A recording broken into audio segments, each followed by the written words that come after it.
어릴 때 읽었던 헨젤과 그레텔, 그냥 동화인 줄 아셨나요? 오늘 이야기에서 충격적인 사실을 알려드리겠습니다.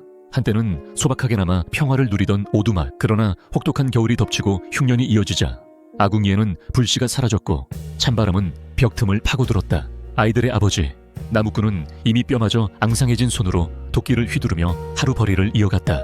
그러나 아무리 힘껏 나무를 패도 그것을 팔아 얻는 빵 한 조각조차 집안을 살리기엔 턱없이 부족했다. 굶주림은 가장 끔찍한 괴물이었다. 그것은 눈에 보이지 않았지만 모든 이의 배를 움켜쥐고 정신을 잠식했다. 아이들의 계모는 어느 날 깊은 밤 아버지의 옆구리를 찌르며 낮게 속삭였다. 저 두 것들을 데리고 있으면 우리 모두 굶어 죽어. 숲으로 데려가 버려. 더 이상은 감당할 수 없어. 아버지는 눈을 크게 뜨고 절규하듯 고개를 저었다. 아니요, 헨젤과 그레텔은 내 핏줄이요. 내가 어찌 그들을 숲에 두고 올 수 있단 말이오. 그러나 계모의 목소리는 독처럼 파고들었다. 핏줄, 그 아이들 때문에 우리가 죽어야 한다면 그게 무슨 의미가 있어. 내 말대로 하지 않으면 나도 그냥 죽을 거야. 그리고 당신 혼자 아이들과 굶어 죽게 만들겠어. 아버지의 이마에는 굵은 땀이 흘렀고 눈빛은 절망으로 얼룩졌다. 그날 밤 그는 침대에 누워 아이들의 얼굴을 바라보다가 마치 자신의 영혼이 찢겨나가는 듯 가슴을 움켜쥐었다. 이튿날 새벽 계모는 아이들에게 다정한 척 웃으며 말했다. 얘들아, 숲에 가서 나무를 잔뜩 모아오자꾸나. 그러면 따뜻한 불을 피울 수 있지 않겠니? 헨젤은 그녀의 눈빛에서 차갑고 섬뜩한 기운을 읽었다. 그래서 몰래 자갈을 주워 주머니에 넣고는 숲으로 가는 길마다 하나씩 떨어뜨렸다. 깊은 숲속 차가운 바람이 불자 계모는 불을 피워 아이들을 안치더니 아버지를 데리고 숲속 어둠 속으로 사라졌다. 곧 돌아올 거야. 그러나 그 약속은 거짓이었다. 해가 기울고 숲에는 늑대의 울음이 메아리 쳤다. 아이들은 서로 꼭 끌어안았다. 그러나 헨젤은 달빛에 빛나는 자신이 떨어뜨린 자갈들을 따라가 집으로 무사히 돌아갔다. 집에 돌아온 아이들을 본 계모는 분노로 치를 떨었다. 어찌 된 거야? 다시 숲으로 데려가. 이번엔 절대 돌아오지 못하게. 굶주림에 무너진 아버지는 결국 고개를 숙였다. 그는 이미 더 이상 자신의 뜻을 지킬 힘조차 없었다. 아이들을 사랑했지만 두려움과 허기 그리고 계모의 압박이 그의 마음을 산산이 부수어버렸다. 이번에도 아이들은 숲으로 끌려갔다. 하지만 헨젤은 자갈이 아니라 빵 부스러기를 흘리며 길을 표시했다. 그러나 숲의 새들이 모여들어 빵 부스러기를 모두 쪼아먹어 버렸다. 결국 아이들은 길을 잃고 끝없는 숲속을 떠돌았다. 그들의 발은 상처투성이가 되었고 입술은 피가 터지도록 마르고 찢어졌다. 그리고 숲의 한가운데 믿기 어려운 광경이 나타났다. 달빛에 반짝이는 설탕 장식, 황금빛으로 구워진 벽돌 같은 쿠키, 사탕으로 장식된 창틀, 온통 과자로 만들어진 집이었다. 굶주린 아이들은 무의식적으로 벽을 뜯어먹었다. 그 순간 문이 삐걱 열리더니 늙고 흉측한 여인이 모습을 드러냈다. 그녀의 눈빛은 자애로웠으나 웃음 뒤에는 짐승 같은 탐욕이 도사리고 있었다. 가엾은 아이들아, 들어오렴. 이리 와서 따뜻한 불 옆에 앉아 맛있는 음식을 배불리 먹게 해주마. 아이들은 무의식적으로 끌려 들어갔다. 그러나 바로 그 순간부터 두 아이의 운명은 끔찍한 덫에 걸린 것이었다. 마녀는 헨젤을 철창에 가두었다. 이놈은 살이 통통하게 오를 때까지 먹여야지. 그리고 내 동생 그레텔은 부엌에서 일이나 시켜야겠다. 헨젤은 매일같이 빵과 고기를 강제로 먹었고 그레텔은 뜨거운 불길 앞에서 재와 기름에 손을 대이며 매질을 당했다. 그러나 헨젤은 마녀의 속셈을 알아차리고 가느다란 뼈다귀를 내밀어 자신의 살이 여전히 말랐다고 속였다. 마녀는 점점 조급해졌다. 이제 그만.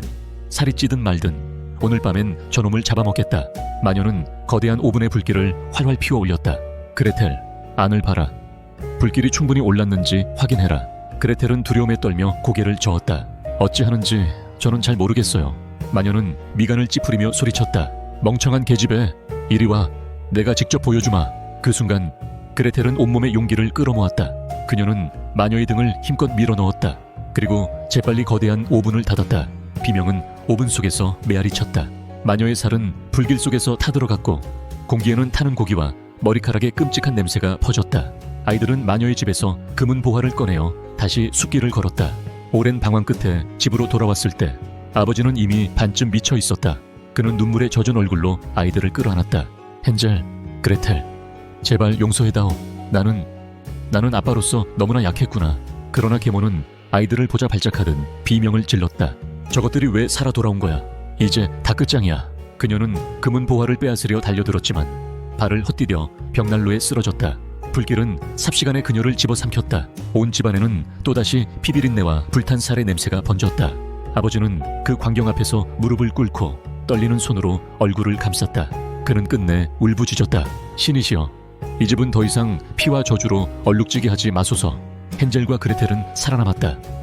그러나 그들의 기억 속에는 배신당한 순간, 숲속의 차가운 바람, 그리고 오븐 속에서 타들어가던 비명소리가 평생 지워지지 않았다.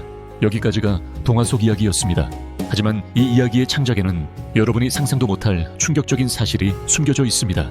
옛날 어느 시대, 어느 지역에는 실제로 빵 굽는 마녀라는 이름으로 불린 여인이 있었습니다. 그녀의 이름은 카타리나 슈라더린이었지요. 카타리나님은 하르츠 지방 베르니게로더에서 태어나 어린 시절 수도원 주방에서 일하며 빵 굽는 기술을 익혔습니다. 훗날 그녀는 후추 과자 랩쿠언을 발명하며 큰 명성을 얻었습니다. 하지만 이 재능이 사람들의 시기와 질투를 불러오고 말았습니다. 궁정 제빵사였던 한스 메출러는 카타리나의 비법을 빼앗기 위해 집요하게 청혼했지만 카타리나는 단호히 거절했습니다. 모욕을 느낀 한스 메출러는 결국 그녀를 마녀라 고발합니다. 1604 17년 겔른하우젠에서 열린 재판에서 카타리나는 고문을 받으면서도 끝까지 무고를 주장해 무죄 판결을 받게 됩니다. 하지만 비극은 그 후에 찾아왔습니다. 같은 해 여름 한스 메출러와 그의 여동생 그레텔 메출러는 카타리나가 숨어 살고 있던 엥겔스베르크 숲의 오두막으로 찾아가 안타깝게도 그녀를 목졸라 살해하고 말았습니다. 그들은 후추 과자의 비밀을 찾으려 하였지만 끝내 손에 넣지 못했습니다. 카타리나님의 제빵법은 오랫동안 사라졌다가 300년이 지나서야 오두막 벽 속 비밀 공간에서 발견되었다고 전해집니다.